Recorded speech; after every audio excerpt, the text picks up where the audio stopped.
Shkupi i sot u godit sërish nga një tërmet me fuqi prej 3.1 ball sipas shkallës së Richterit. Epiqendra ishte 6 kilometra nga Shkupja, po në vendin e njëjtë me tërmetin e 11 shtatorit të këtij viti. Sismologët thonë se tërmeti i sotëm është në kornizat të pasojave të tërmetit të fuqishëm të një muaji më parë. Nga e njëjta epiqendër nga ku ishte tërmeti fuqishëm më 11 shtator është tërmeti i cili sot më 12:52 minuta i shqetësoi qytetarët e Shkupit.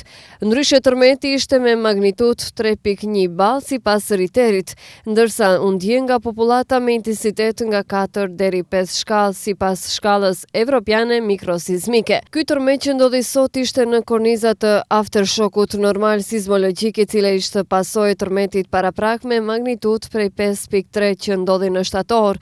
Kjo është normale që pas atij tërmeti të ketë të tjerë më të dobët të cilët e ndjekin tërmetin e fortë, tha Dragana Cernia Anastasovska, sismologe.